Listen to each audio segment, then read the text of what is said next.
was saying, as I was saying that we'll be starting with Bitcoin transaction today. Now, Bitcoin transaction is one of the most important part of any Bitcoin system. Everything else in Bitcoin is designed to ensure that transactions can be created, they can be propagated in the sense that they could be broadcasted on the network, they are validated, and then they are finally added to the global ledger of transactions.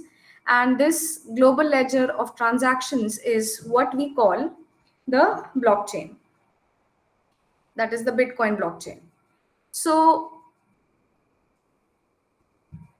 now, in order to understand how the transactions work, we will see how you can create transactions.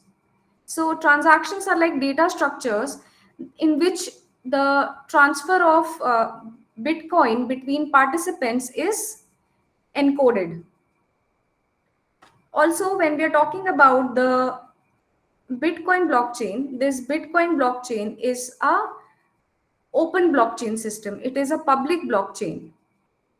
So every transaction that is present on the blockchain is verifiable.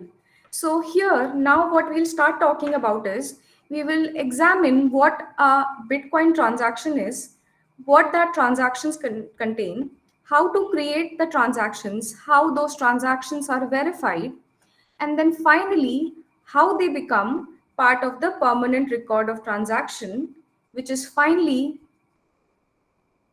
summed up together to create a block.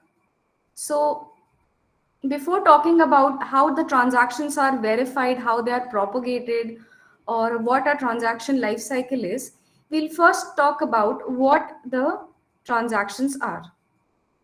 So now let us begin. So before understanding what a transaction is, there is something known as the unspent transaction outputs. So let me share my screen.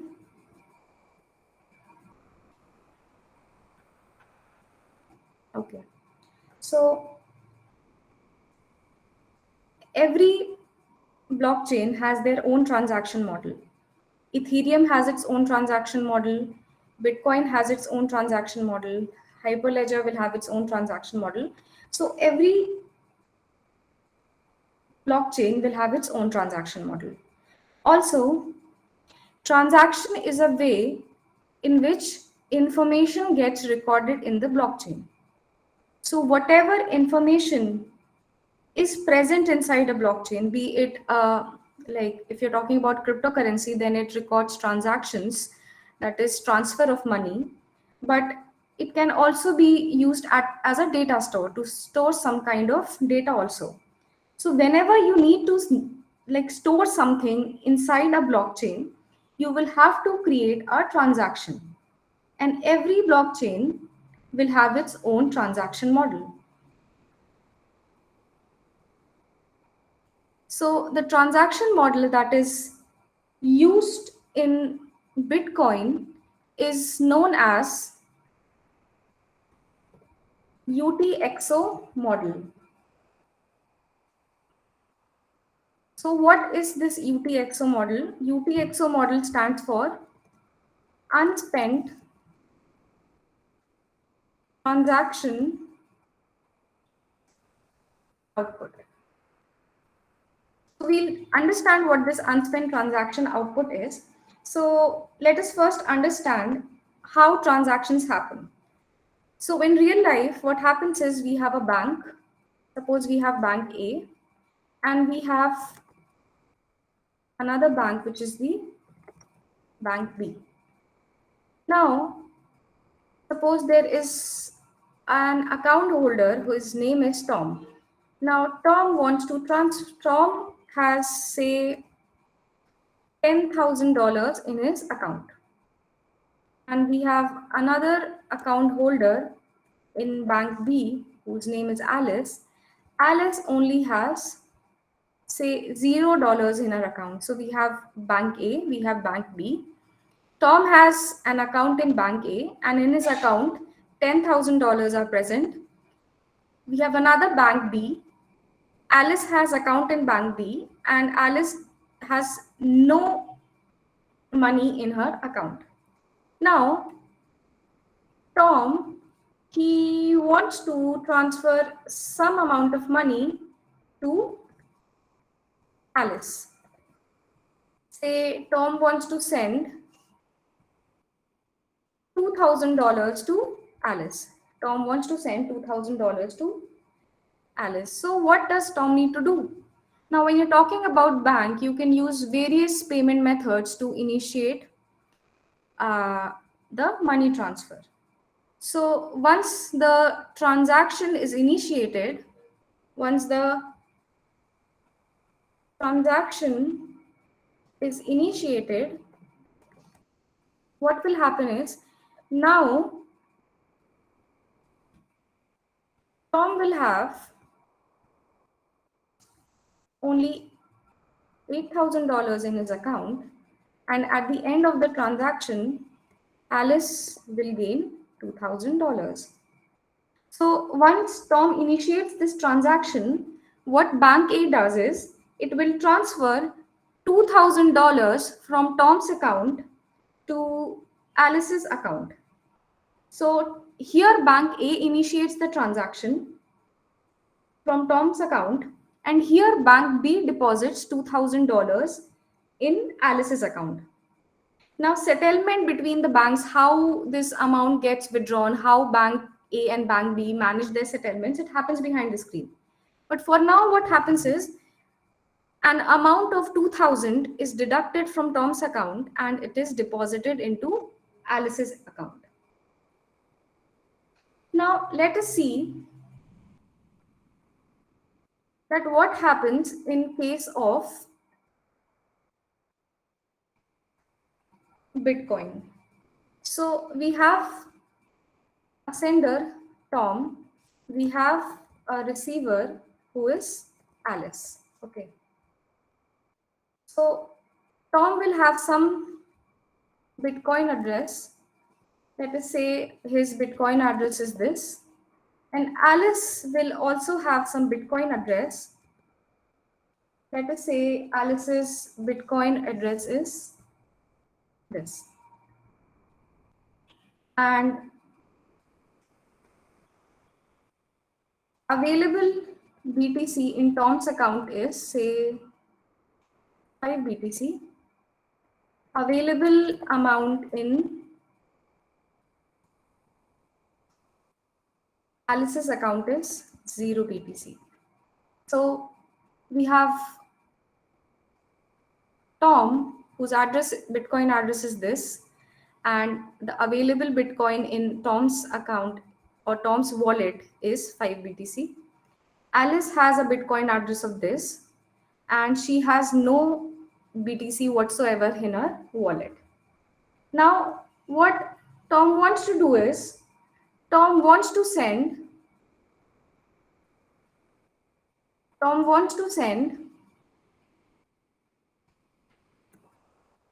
Alice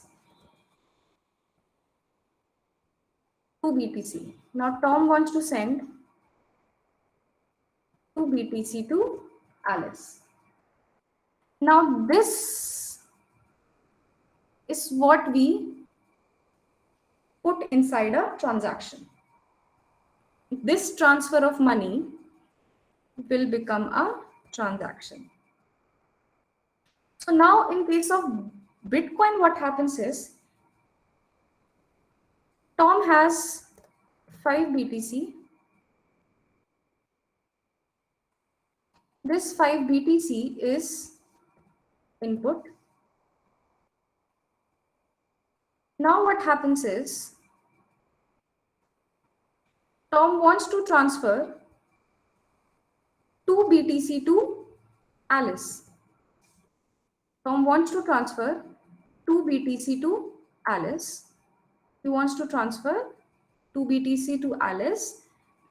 So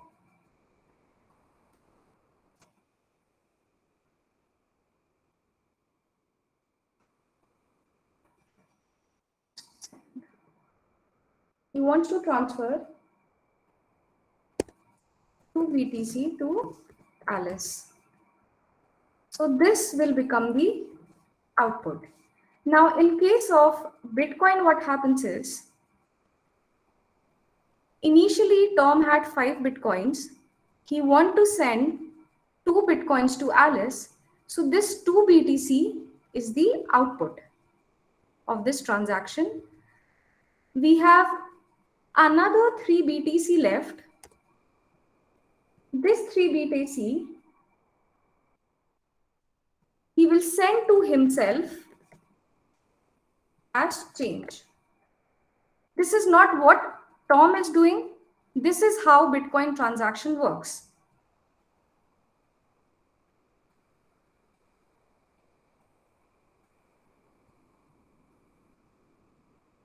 So Tom had 5 BTC. This 5 BTC was input.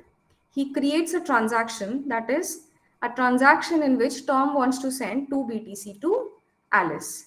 So now the input is 5 Bitcoins. He wants to send 2 Bitcoins to Alice. So the output is 2 Bitcoins. We have another output of 3 BTC, which he sends back to himself. So let us see how this happens.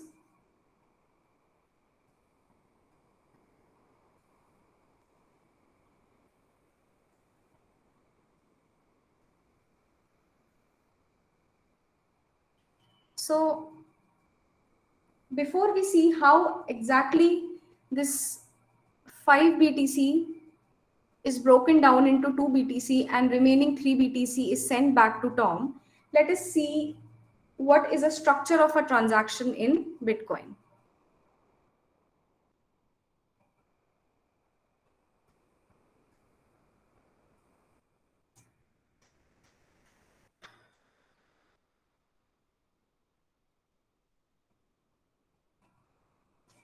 We have version, we have input counter,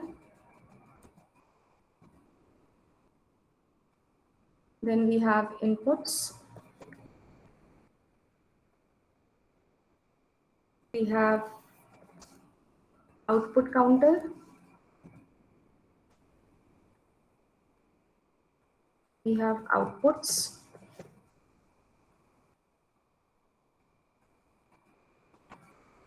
and finally we have what is known as a lock timestamp. Okay, so this is what a structure of transaction looks like in the Bitcoin blockchain. Now this version that is when you open your wallet, you can find whatever Bitcoin client version you're using. So this version is the Bitcoin software version.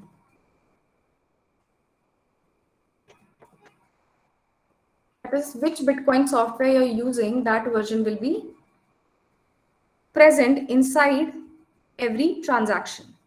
Then we have input counter, we have inputs, we have output counters, we have outputs, and we have some lock timestamp. So we will see each of these shortly when we understand what this unspent transaction output model is. Now,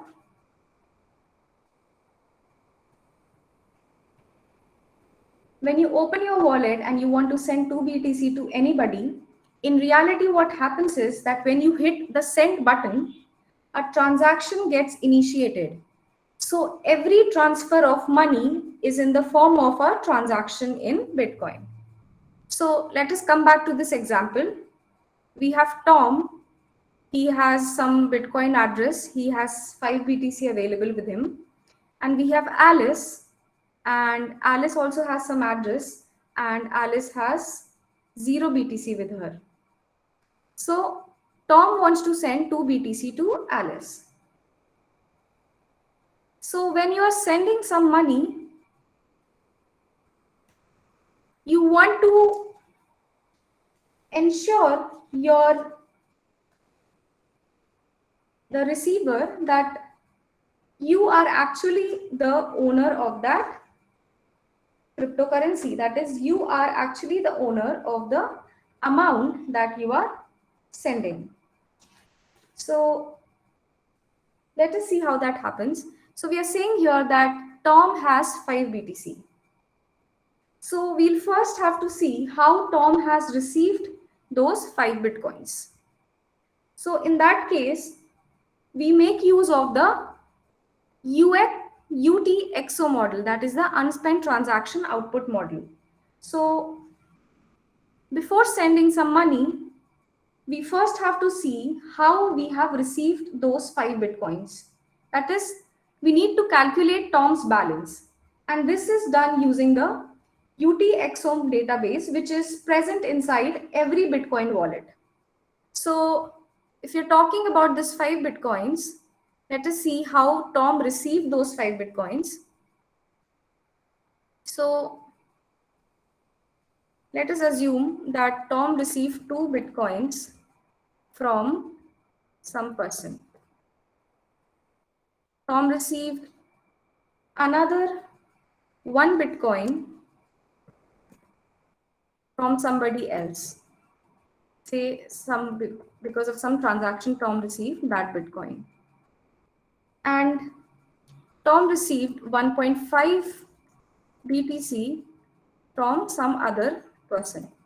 That is, over time, Tom has accumulated 5 Bitcoins. Now we are seeing how those 5 Bitcoins came into Tom's account. And lastly, we have 0.5 BTC.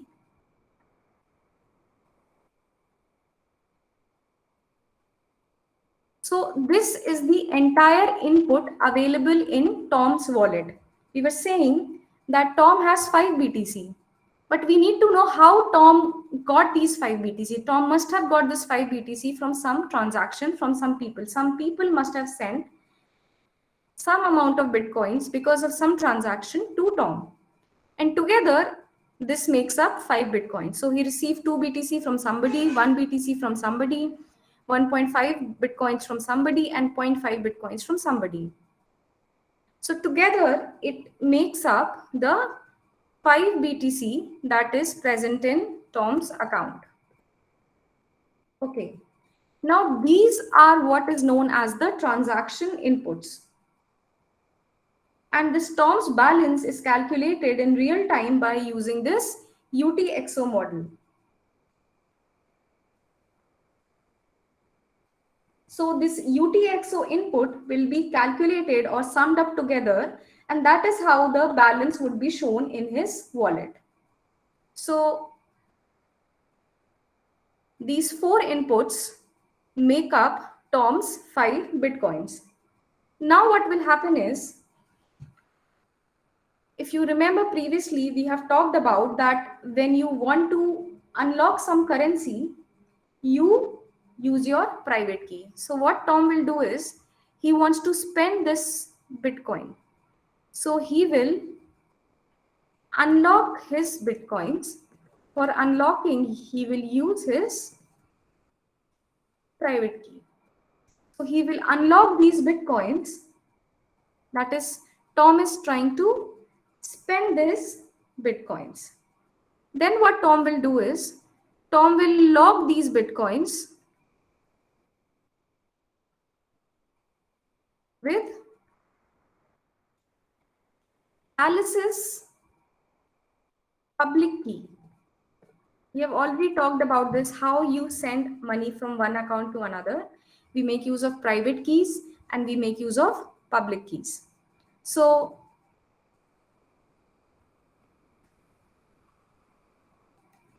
when Tom wanted to spend these funds, he had to unlock before spending.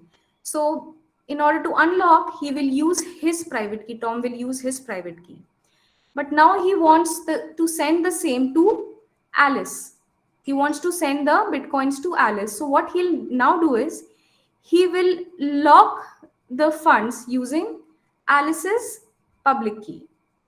So we know that every public key has a corresponding private key. And now when Alice want to spend them, she can unlock them again using her private key. Now what will happen is, this is the transaction input. Okay, Tom is locking this input. Now what will happen is,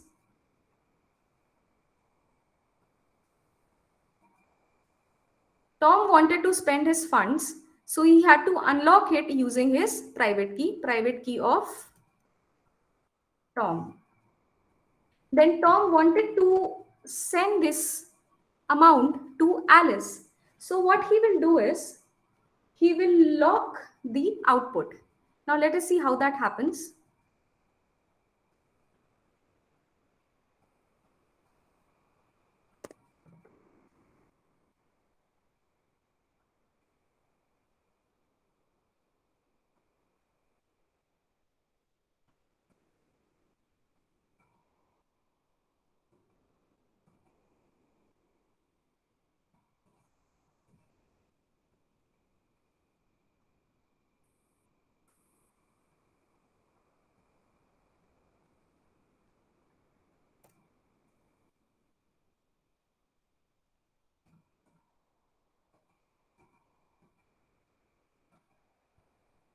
Okay, so now what is happening is, Tom will lock this transaction.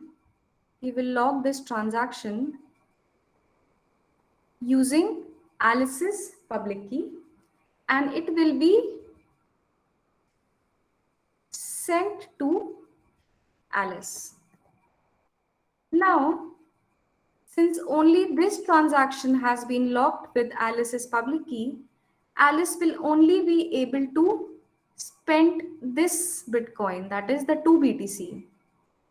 This remaining BTC is given back into Tom's wallet, and this will become the unspent transaction output.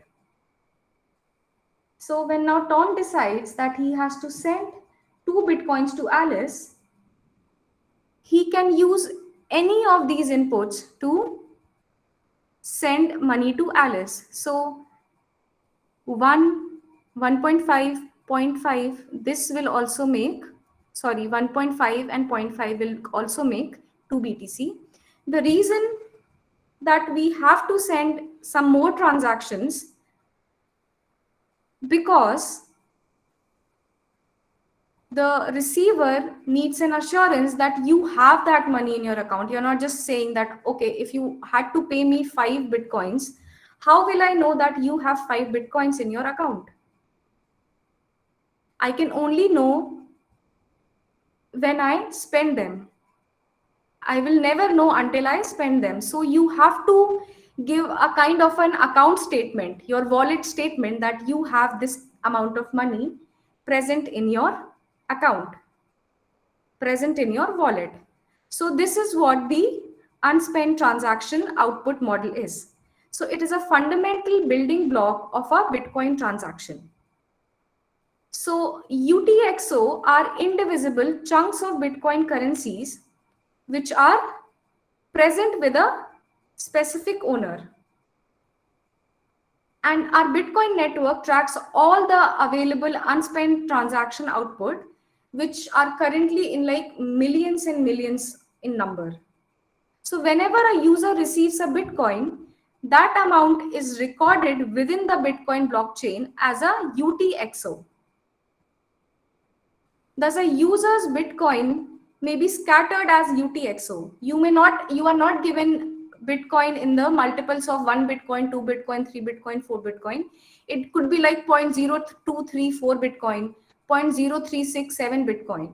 So your Bitcoins is scattered as a UTXO amongst hundreds of transactions and hundreds of blocks.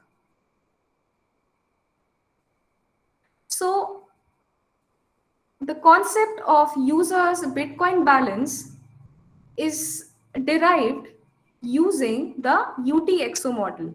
That is, the wallet calculates the user's balance by scanning the blockchain and aggregating all the UTXO belonging to that user. So let us take an example in order to understand this. So imagine you are buying a $150, like not $150, say $1.5 coffee from a coffee shop. And you reach in your wallet and you're trying to find the combination of bank notes and coins to cover $1.50. Or rather, you say we talk about rupees. So if you're buying a coffee and the coffee is, say, the cost of the coffee is 150 rupees. So you have to pay the shop owner with 150 rupees. So it does not always mean that you will have a 100 rupee note and a 50 rupee note. And also it does not mean that you will only have a 100 and a 50. You can also have combination of, say, 350 rupee notes, or 100 rupee note and 150 rupee notes, or say 20 20 20 20, a multiple of 20 rupee notes and one 10 rupee note. So it also doesn't mean that you can always pay 150 rupees. You can give him a 500 rupee note and he'll give you a change. So there is a multiple combination of smaller denominations in which you can pay him with the money. So suppose the coffee is 150 rupees, is of 150 rupees, and you have 500 rupees with you. So now you will need a 350 rupees change. So we have a coffee which is of 150 rupees.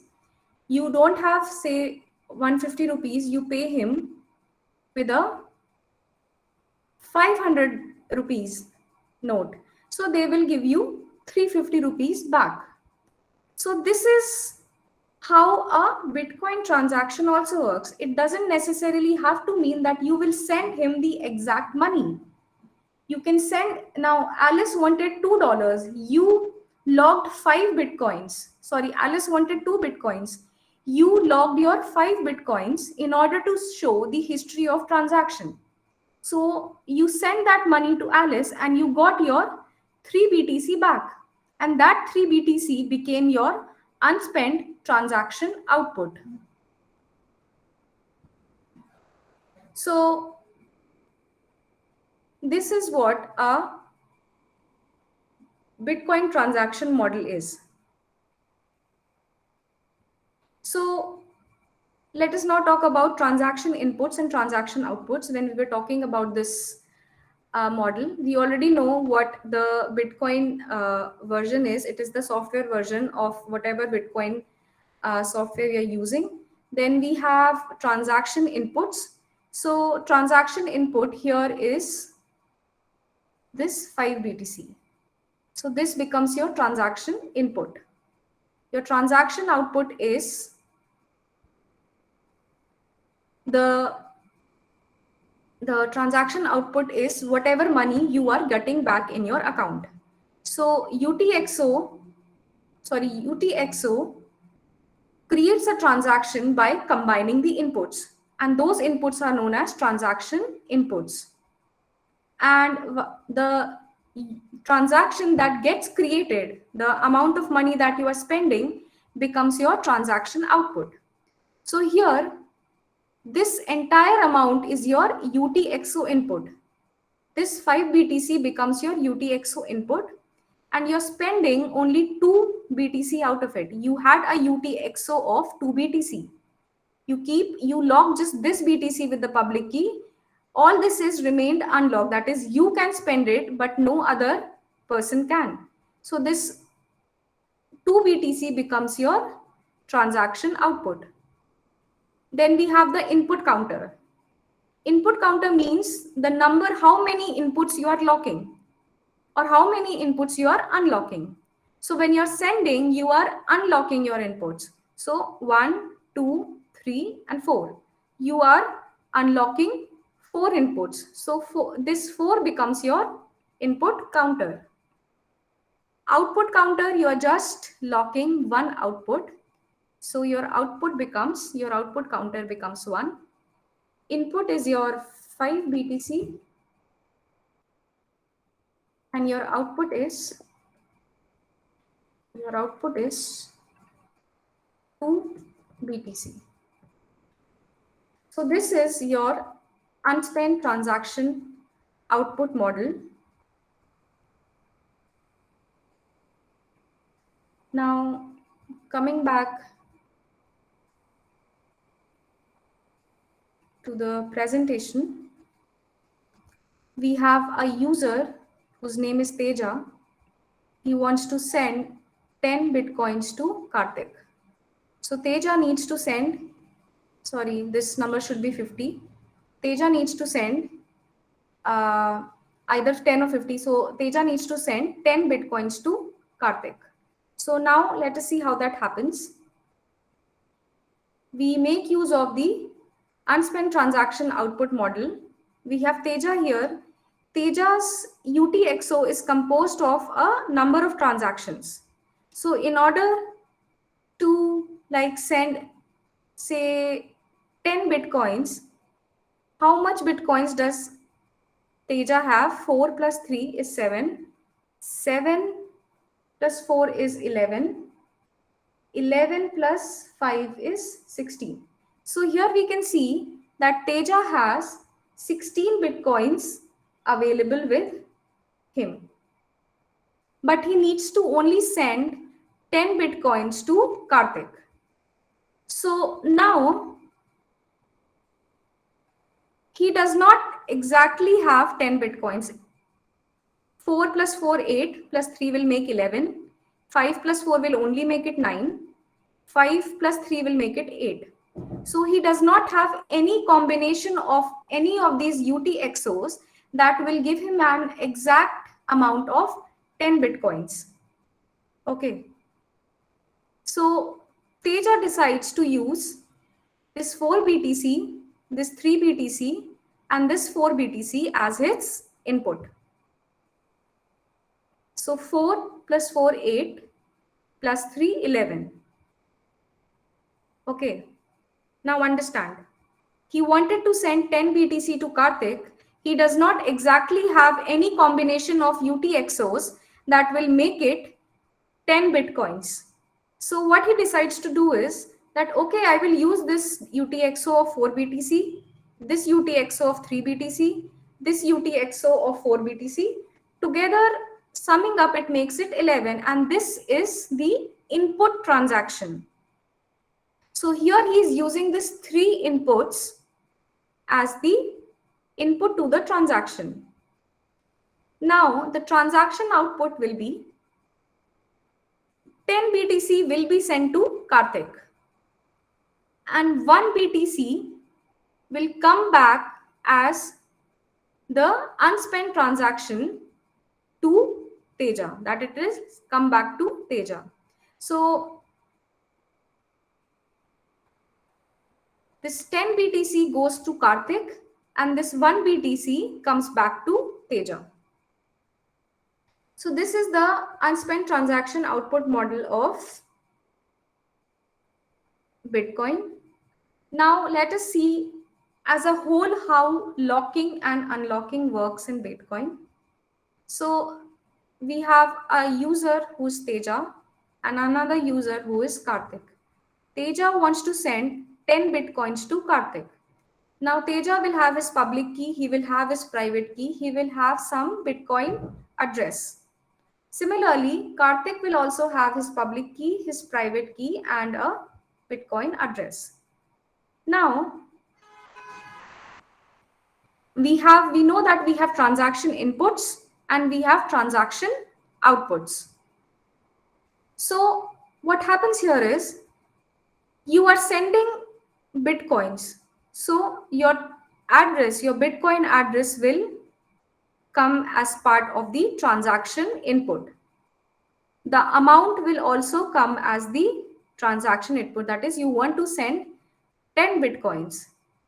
The transaction will also include the address of the recipient. That is, it will include Karthik's Bitcoin address. So the input is 10 BTC. That is, it is the 10 BTC that you are trying to send. Output is 10 BTC. Now, when Karthik wants to like use this amount, when he will want to like use this amount, Teja, what he needs to do is he needs to lock this transaction with Karthik's public key. So understand, we have a sender, we have a receiver. Sender has his public key, private key, his Bitcoin address. Receiver also has his public key, private key, and Bitcoin address. Whenever we want to create a transaction, we will include the Bitcoin address of the sender as well as the Bitcoin address of the receiver. We will also include the amount that we want to send. We are wanting to send 10 BTC. So now what will happen is, when you want to like spend something, you have to unlock your transaction. You have to unlock your funds to spend it. But when you want to send something, you will have to lock that transaction. And in order to lock the transaction, you will use the recipient's public key. So you're unlocking with your private key, but you are locking with the public key of the recipient. So you're hashing your public key, and this is what forms your locking script. And here you are unlocking with your private key, and finally you create a transaction and it is sent over to the user. So unlocking will always be with the help of private key. Locking will always be with the help of the public key of the recipient, whoever you are trying to send your money to. So this is the locking and unlocking of a Bitcoin transaction. So now let us see how a Bitcoin transaction is created, how the transaction is validated, how it gets added to a block, and then that block gets added as part of the blockchain. So let us see how that happens. So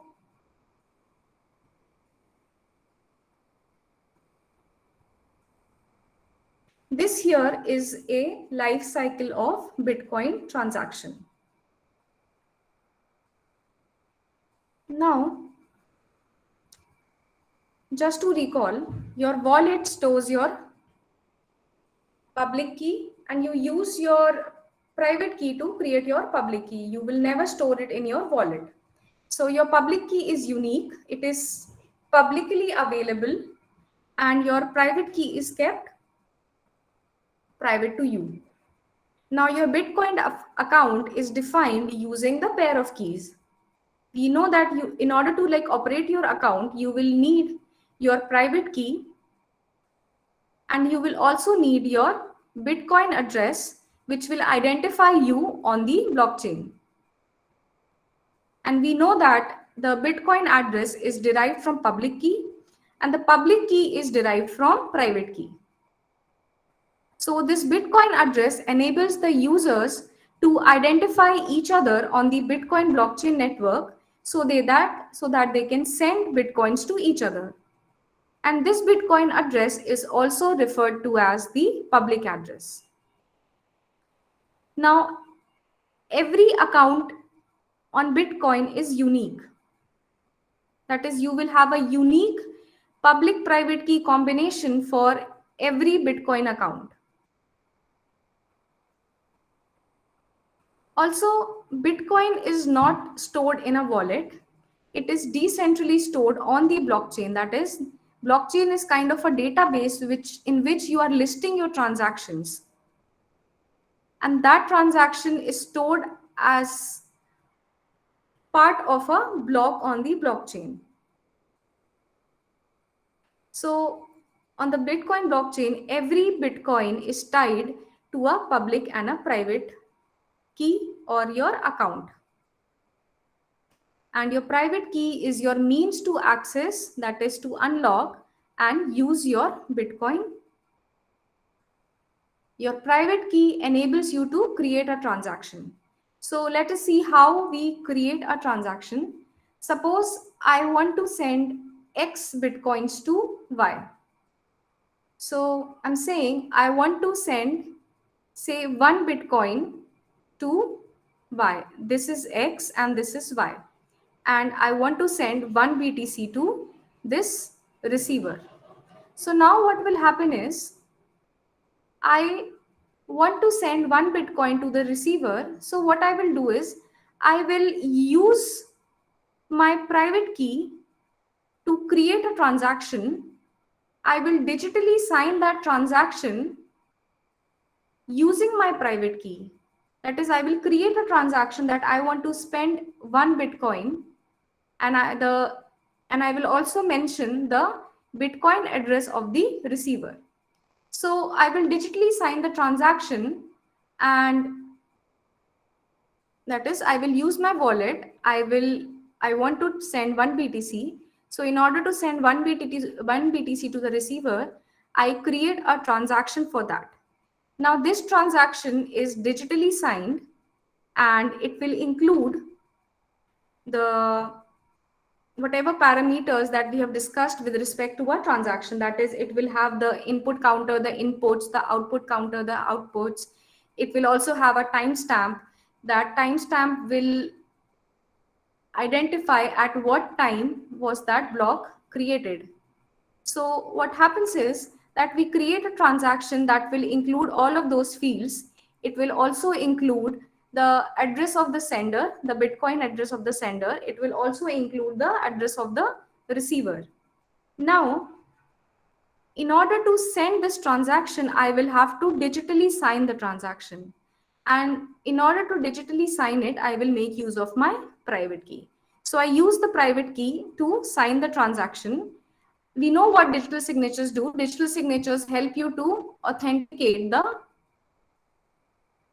data or authenticate the transaction. Here also, your digital key will ensure that you are the sender of this transaction. Nobody else has sent this transaction on your behalf. So we digitally sign the transactions. Next, what happens is we have a validation algorithm. So validation algorithm, what it does is it verifies your digital signature. That is, if you have signed this transaction with your digital signature, that digital signature will be verified. So once that transaction has been verified, this transaction goes into the transaction pool, which is also known as the memory pool. Now, this transaction pool or the memory pool is kind of a pool in which a number of verified transactions are present. Okay. So after the transaction has been verified using this algorithm, we'll study this algorithm. The transactions are placed inside a memory pool. So a memory pool will consist of a lot of transactions that have been initiated, but they have not been completed. So your transaction is verified by means of your digital signature. It goes inside the memory pool. And in the memory pool, you have a list of a number of transactions which are verified but have not yet been included inside a block. Now, in terms of the Bitcoin blockchain, we have a term which is known as miner. No, so miner is a special node in the Bitcoin blockchain network that verifies these transactions and is also concerned with the task of block creation. So what the miners do is the miners will make use of the consensus algorithm to solve a puzzle, a cryptographic puzzle. We'll talk about this cryptographic puzzle. And here the consensus algorithm that is used is the proof of work consensus algorithm. So what the miner is doing is the miner will pick up some of these transactions from the memory pool. He will aggregate those transactions So previously, when we talked about the Bitcoin transaction, in Bitcoin, previously the transaction size was set as 1 MB. So now also the transaction size is somewhere around 5 to 10 MB. So the miners, what they do is they have to put that many number of transactions such that the total the size does not exceed 1 MB or 2 MB or 5 MB, whatever the size of the Bitcoin transaction is. So if suppose I say that in Bitcoin, the size of a block should be 1 MB. So the miner needs to ensure that whenever he is placing some transactions in order to create a block, the block size should not exceed 1 MB. Because if it exceeds 1 MB, that block will be rejected by the network. So here also, miner, when he picks up some transactions from the transaction pool, he has to ensure that when he's forming the block size does not exceed whatever size has been specified by the network. So the miners will pick up some transaction from the transaction pool, pass those transactions through the consensus algorithm, which is the proof of work consensus algorithm. They solve a cryptographic hash puzzle and they create a block. Now this block that has been created now, one thing to remember here is that we have a very, very, very huge network. And also we will be having multiple numbers of miners in our network. So suppose we have a miner 1, he will be putting some transactions in his block. We will have some other miners who will be choosing some other number of transactions in his block. And we'll have some other miner who will be using some other transactions to create a block. And all of them will need to solve a cryptographic hash puzzle in order to create the block. The reason we are doing this is because we want to control the rate of block generation. Because when you create a block, you create the Bitcoin currency. So you're rewarded with the Bitcoin currency, that is the cryptocurrency itself. So consensus or the block building process in Bitcoin is how new number of Bitcoins enter the system. So we will have several number of miners who will be putting different transactions in order to create a block by solving this consensus puzzle. Now, once the block has been created, now there may be a question like, what if 2 blocks are created at the same time? We will see to this question once we understand how the block Bitcoin transaction lifecycle works. So presently, just understand that suppose this miner, he solves this puzzle and he creates a Bitcoin block. So when he creates the Bitcoin block, this block is verified by a number of participants on the network. And once this block has been verified by the different nodes, different peers on the Bitcoin blockchain network, then this block gets added to the blockchain. So a link is established between this block and the previously existing block on the blockchain. And finally, when all of this has happened, when his transaction has been verified, it has been put into the block has been added to the blockchain, only then the receiver will receive 1 BTC into his account. So this is the life cycle of a Bitcoin transaction. We have a sender who wants to send 1 BTC to this receiver. But in order to send 1 BTC, he has to create a transaction. The transaction will include several different fields. It will include the public address of the sender, the Bitcoin address of the receiver. It will include the version number, the timestamp, the input counter, the output counters. And it will also include the digital signature of the sender in order to verify the transaction. Once the transaction is verified, it is placed in the transaction pool, which is also known as the memory pool. Now we have some different special nodes in our network, which are known as the miner nodes. So the miner nodes are concerned with the block building process in the network. So different miners will pick up some of the transactions from the transaction pool or from the memory pool, and they will try to solve the consensus problem in order to create a new block. And if any of the miner, whichever miner is first successful in creating the block, that block gets broadcasted to the entire network in order to verify that the block is legal, that is, legitimate transactions are included and it does not exceed the size specified by the network. Once the block has been verified, it is linked to the already existing blockchain. Once the block has been added to the blockchain, only then this 1 BTC is transferred to the receiver. So this is the life cycle of a Bitcoin transaction. So I think we'll continue from the next class. We'll stop here. If you have any questions, please do ask. I'm sure there may be a number of questions. If you have any questions, you can ask. Otherwise, we can conclude the class. You can drop your enrollment numbers